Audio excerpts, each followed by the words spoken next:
Expertcomptable.pro va vous présenter le fonds de roulement en deux parties, une partie comprendre et une partie appliquer. Première partie, comprendre le fonds de roulement. Avant de comprendre le fonds de roulement, il convient de rappeler ce qu'est le bilan comptable de l'entreprise. Le bilan comptable de l'entreprise représente le patrimoine de l'entreprise à une date donnée. C'est sa définition comptable. Le bilan a aussi une définition fonctionnelle qui sert pour le besoin en fonds de roulement. Alors, le fonds de roulement se calcule à partir du bilan de l'entreprise, du bilan fonctionnel de l'entreprise.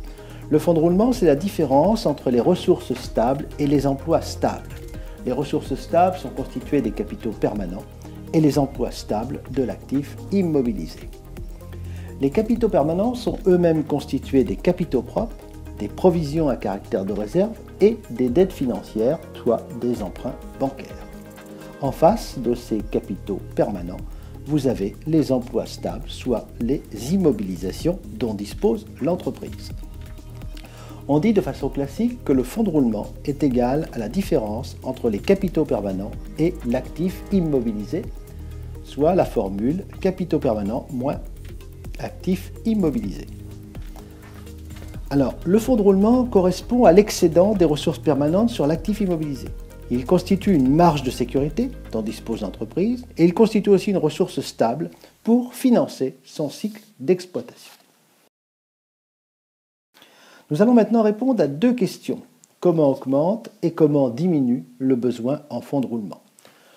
Le besoin en fonds de roulement augmente par la capitalisation des bénéfices. Lorsque l'entreprise réalise des bénéfices et qu'elle ne les distribue pas, elle les capitalise et ces bénéfices viennent augmenter le besoin en fonds de roulement.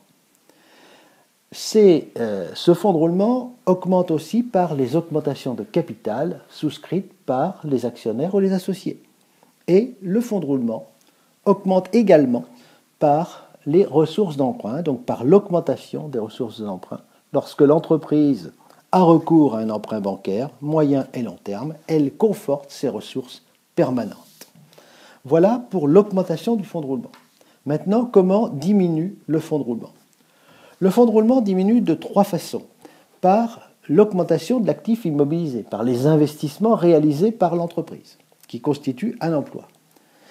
Il diminue aussi par les pertes de l'entreprise. L'entreprise qui réalise des pertes voit ses capitaux propres diminuer de ses pertes et son fonds de roulement diminuer à due concurrence. Ce fonds de roulement diminue aussi par les remboursements d'emprunts ou par le fait de ne pas souscrire d'emprunts moyen et long terme auprès de la banque. Voilà donc pour comprendre la définition du fonds de roulement. Maintenant, nous allons entamer la deuxième partie, appliquée. Dans cette deuxième partie, vous avez un énoncé avec un bilan comptable qui représente un bilan comptable classique avec un total de bilan de 591 K euros. La question qui vous est posée est très simple, c'est une question d'application. À partir du bilan tel que présenté ci-dessus, déterminez le fonds de roulement.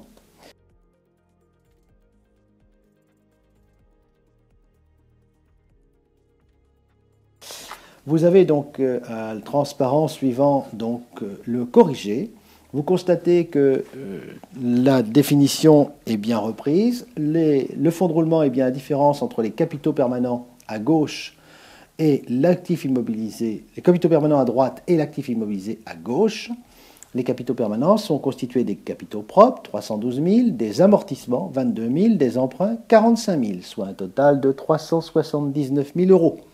L'actif immobilisé est constitué des immobilisations incorporelles, des immobilisations corporelles, donc 28 000, corporelles 175 000 et financières 12 000, soit un total de 215 000.